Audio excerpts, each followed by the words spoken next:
제23장 우리왕 선출대회 14화.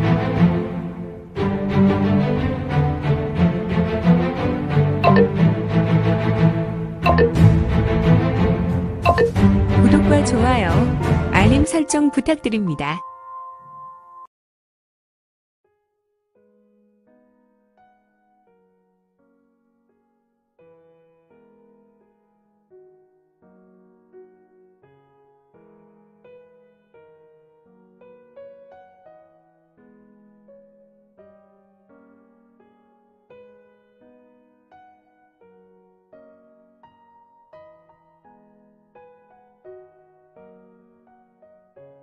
제23장 무리망 선출대회 14화.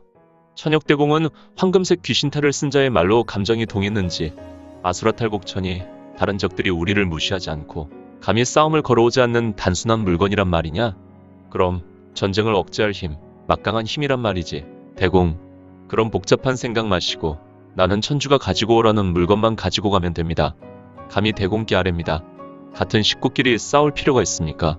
그냥 순순히 아수라탈곡천을 내놓으시고 대공은 대공의 길을 가시지요. 이미 천주는 천희공께서 되셨으니 말입니다. 천역대공, 허허, 말에 어폐가 있군. 언제는 식구가 아니라고 이야기하다가 이제는 같은 식구가 싸울 필요가 없다고 말을 한다. 물론 나는 권력에는 관심이 없지. 그리고 내가 본천을 나설 때 너희들은 나와 인연이 완전히 끊어졌고, 그러나 이 아수라탈곡천은 줄 수 없구나. 자신 있으면 내게서 탈취하도록 해라. 이 귀물은 나의 선사께서 내게 주신 것이니, 그리고 이미 선사께서는 천희공 그놈에게 오랜 시간 천천히 독을 통하여 독살된 것이 분명하니 말이다. 최소한 이 귀물을 그놈에게 주어서는 안 된다는 것이 선사의 뜻인 줄 나는 분명히 잘 알고 있구나. 적색 점포를 입고 있는 자의 얼굴은 미 서생과 같은 얼굴이었지만 이제 그는 극한 경력을 일으켜 얼굴이 붉게 달아올랐고, 귀곡천의 무사들은 대공의 얼굴을 보며 긴장을 하고 손에는 땀에 젖었으니, 그리고 잠시 이들은 침묵하고 서로 노려보며 대치하고 있었으니, 사부, 결국 귀곡천은 혈맹십가에서 벗어날 수 없는 것입니까?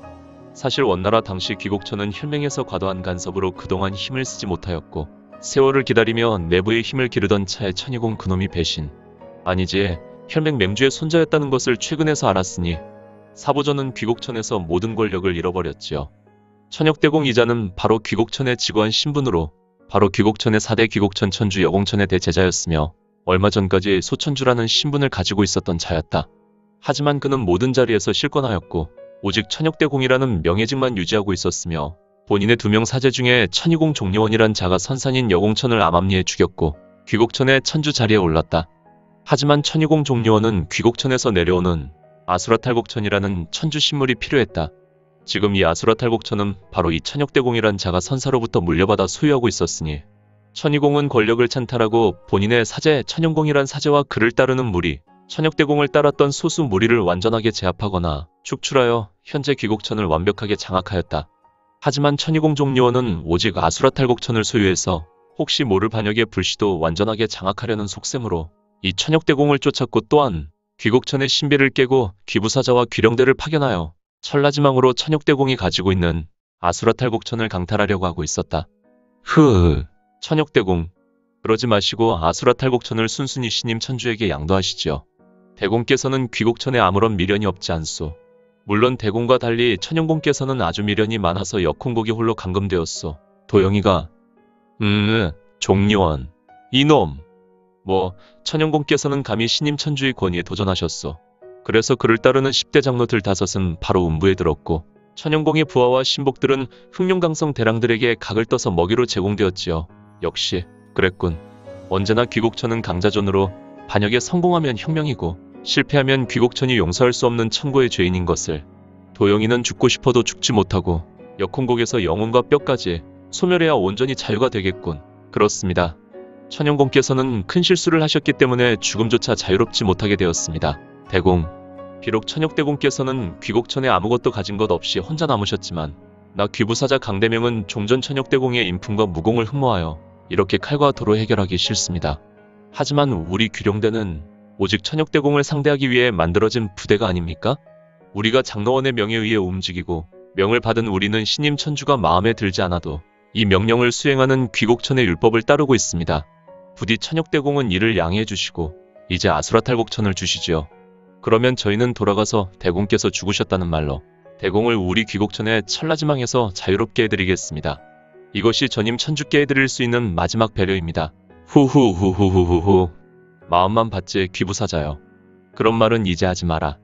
나 천혁은 비록 귀곡천의 뜻을 두고 있지 않았지만 귀곡천의 율법을 무시하는 자가 아니다. 나는 나의 인생의 문제를 나 스스로 해결할 것이다. 이때 천혁대공이란 자의 눈에서 붉은색 안광이 터져나왔다. 그리고 그는 강력한 경력을 끌어올린 탓에 그의 머리카락은 하늘로 솟았고 그의 적색장포는 심하게 펄럭였다. 참, 내 비록 귀부사자의 직책을 수행하지만 어릴 때부터 천혁대공을 존경하고 그의 가는 길과 이 인품에 응원하였건만 본천에는 이와 같은 인물이 없는데 황금탈을 쓰고 있는 귀부사자 강대명은 머리를 흔들었고 탈 안으로 보이는 동공은 조금 흔들렸다. 그는 이미 속으로 잘 해결되지 않을 것이란 생각을 하였던지 그는 우수를 들었다. 천혁대공, 우리는 오직 당신의 무공을 잡기 위해 훈련받은 자라는 것을 잘 알아야 할 것이오. 그러니 대공께서는 길보다 흉이 대공께 엄습하였다는 것을 명심하고 우리를 상대해야 할 것이오. 형제, 나의 전음을 잘 들으시오. 수형제는 나보다 더 적은 나이로 보이는데 지금은 다급하니 나의 마지막 가는 길의 소원이라고 생각하면 좋을 것이오. 무슨? 천혁대공은 급히 이건에게 전음으로 대화를 요청했고 이건은 뜬금없어하며 어리둥절한 표정을 지었다. 천혁대공이란 자의 전음이 다시 이어졌다. 역시 무리민이군. 그럼 귀식대법은 알고 있어? 뭐 귀식대법이라는 것은 그리 어려운 것은 아니. 그럼 내가 지풍을 날리면 그냥 죽은 척하고 내가 그대에게 쏘아보낸 것은 비록 처음에 그대와 이질적인 것이 되겠지만 차츰 순응하고 일정 시간이 지나면 그대에게 능히 상갑자의 내공과 영능을 줄 것이오. 그냥 죽은 척하고 모든 것을 받아들이시오. 자세한 것은 내가 주는 이탈원소가 알아서 그대를 이끌어줄 것이니 그대는 천운으로 여기시오. 저 더러운 무리에게 선사의 유지를 줄 수 없소. 난 그런 것은 필. 크크크. 천여대공이라는 자는 자신의 뒤편에 누워있었던 이건에게 전엄하였고 다른 사람이 볼 수 없는 무서운 속도로 무언가 황금빛 토를 손에서 쏘아보냈고 그 올은 이건의 장심으로 들어와 사라졌다. 너무나 경각 중에 벌어진 일이라 모든 사람은 이를 잘 보지 못하였는데 수영제, 어서 죽은 척하시오. 이거는 천혁대공의 명으로 귀식대법을 펼쳤고 죽은 척하였다. 하지만 그의 몸에는 무언가 들어와 이건의 단전에 떠리를 틀고 자리한 것이 있었으니 나는 너희들의 잔인함을 잘 알고 있다. 그래서 비록 오늘 처음 만난 자이지만 이 자를 편하게 죽을 수 있도록 하였다. 너희에게 걸리면 최악의 죽음이 될 것이니 비록 낯선 자이지만 내가 해줄 수 있는 최선의 아량이니 말이다. 역시 천혁대공이시오. 언제나 대공께서는 다른 사람부터 챙기시니 말이오.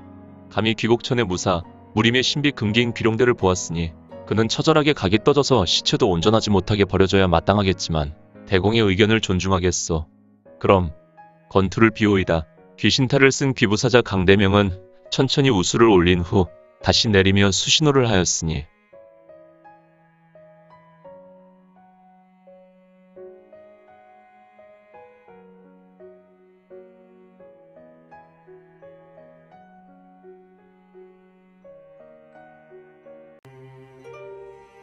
오늘 준비한 내용은 여기까지입니다.